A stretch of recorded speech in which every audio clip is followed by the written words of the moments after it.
हम बाबा भोले आए हैं, दिखला तेरी मैया छैया को। मेरा लल्ला डलवाएगा। माँ यशोदा ने वापस कर दिया।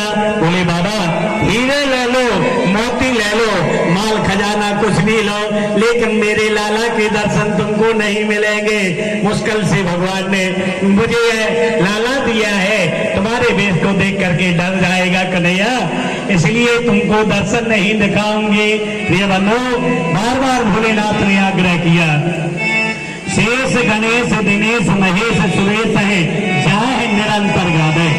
जिन परमात्मा का गुणानुमान प्रिय बंधु देवताओं ने किया, उन्होंने भी भगवान श्री बिहारी कन्हैया के दर्शनों को प्राप्त नहीं किया। भोलेनाथ बार बार ही और आग्रह करते हैं, हमारे पार ब्रह्म परमात्मा बालक स्वरूप भगवान श्री कृष्ण को ये पता चल गया तो वह पलने में रोने लगे, रुदन करने लगे। भैया भक्तों से जब भक्त मिले, प्रिय बंधु अगर भक्त से भक्त मिलता है तो भगवान की कथा होगी, और दोस्त तो दोस्त मिलेगा तो दुराचार की बात होगी। हमारे कन्हैया को ये पता चल गया। आज हमारे कन्हैया को उठाया, लेकिन कन्हैया ने रोना बंद नहीं किया।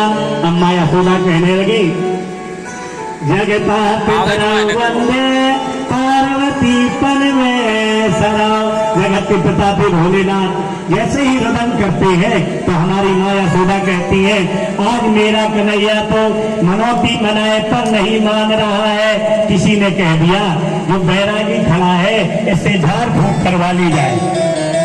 माँ यशोदा उस समय हमारे भोलेनाथ से कहने लगी, बाबा मेरे लाल को जाने किसकी नजर लग गई, इसकी झाड़ फूंक कर दी जाए। प्रिय बंधु, माँ यशोदा ने लाला को दिखाया, और जैसे ही दिखाया भगवान भोलेनाथ के सामने और रुदन करते हुए, और जैसे ही अपने प्रेम आंसुओं को निकाल दिया, वह तन में हो गए। धन्य है भोलेनाथ, धन्य है भगवान ब्रज बिहारी कन्हैया, जिनकी माया को जानने में प्रिय बंधु सारा संसार तुमने है। वह पार ब्रह्म परमात्मा ब्रज बिहारी कन्हैया भोले के दर्शन करते हैं। हमारी माँ यशोदा बार बार भोलेनाथ से कहती है, कहीं मेरे कन्हैया को नजर लग जाएगी। प्रिय बंधु असत वेश करनी कथना, भगवान भोलेनाथ का वेश तो अशुभ था, इसलिए माँ यशोदा बार बार बढ़ने लगी और कन्हैया को जाकर के भीतर लिटा देती है। कन्हैया बार बार रुदन करने लगते हैं। रुदन करते हुए प्रिय बंधु वह, और जैसे ही भोलेनाथ को देखते हैं वह तन में हो गए, उनका रोना बंद हो गया। बोलो वृंदावन बिहारी लाल की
लेकिन द्वापर में उनको भगवान श्री कृष्ण के दर्शन से ही परम पद प्राप्त हुआ था।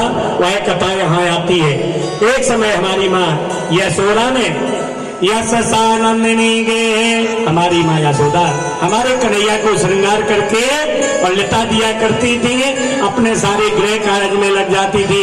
प्रिय बंधो, लेकिन हमारे पार ब्रह्म परमात्मा अनेक प्रकार की लीलाओं करने के लिए उद्यत होते थे।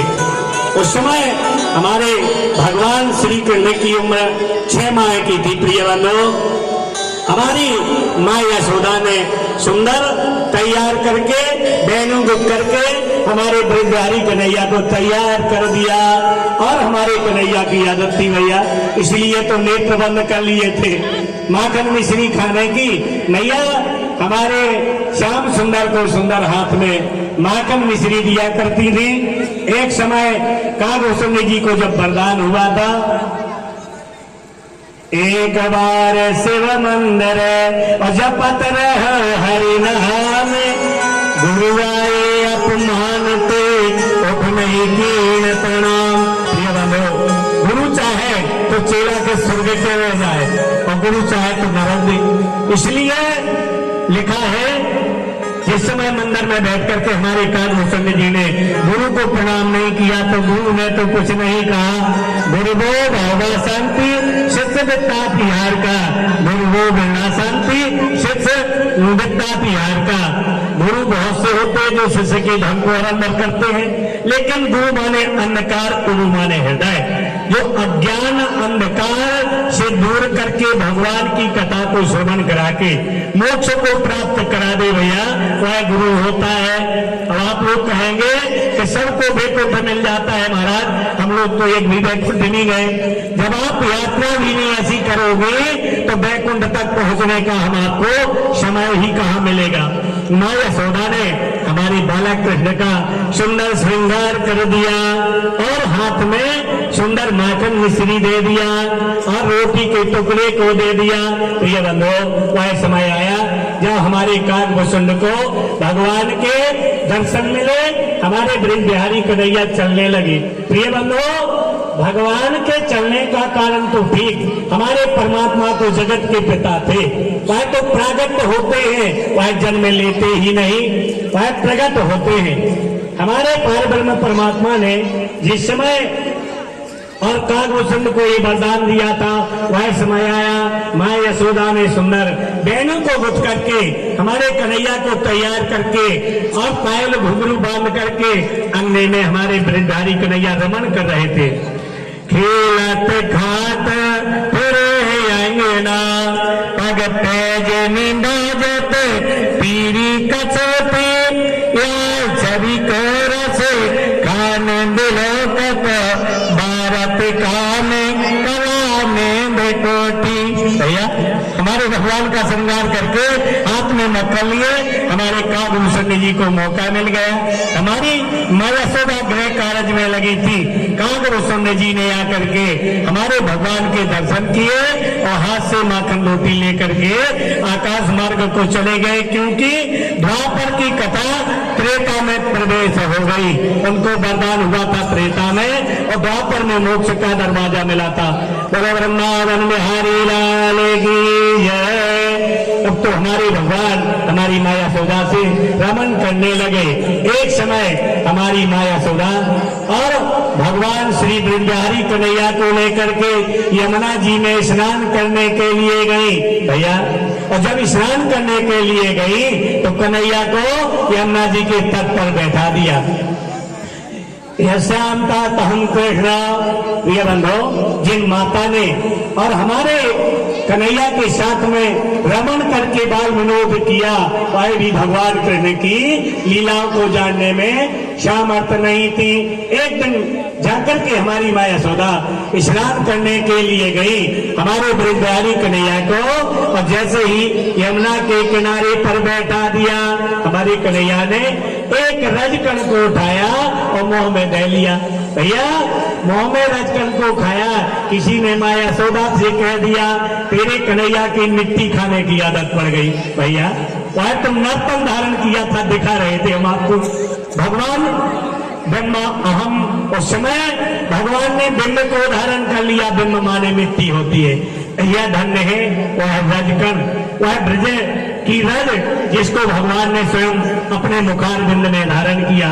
एक कण को उठा करके खा लिया है। किसी ब्रह्मजनाओं ने मां यशोदा से कहा तेरे कन्हैया की मिट्टी खाने की आदत पड़ गई। प्रियवनो, मां यशोदा दौड़ती हुई आई और कन्हैया के मुंह को खुलाने लगी। कन्हैया कहते हैं अहम बिंबम न भक्षामि, हे मैया मैंने मिट्टी नहीं खाई। बार बार समझाती है लेकिन कन्हैया अपने मुंह को नहीं खोलते।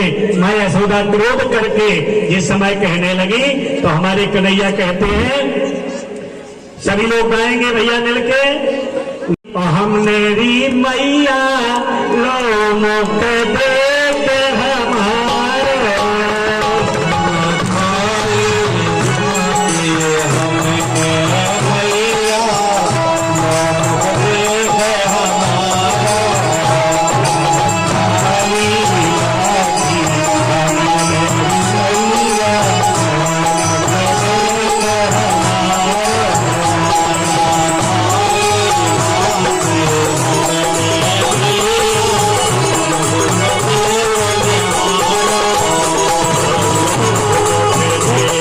हमारे,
मैंने मिट्टी को खाया नहीं।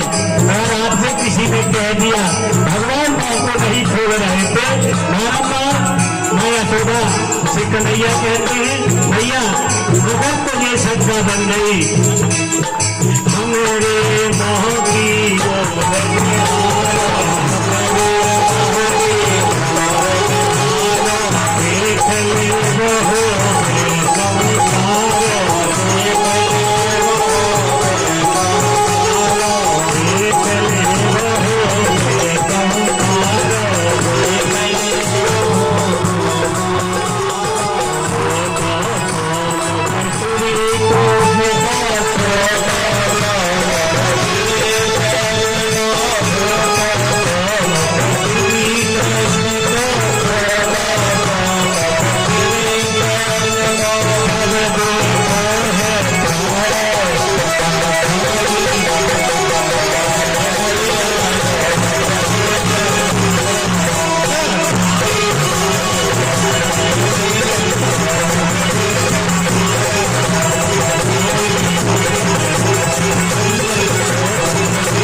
लीला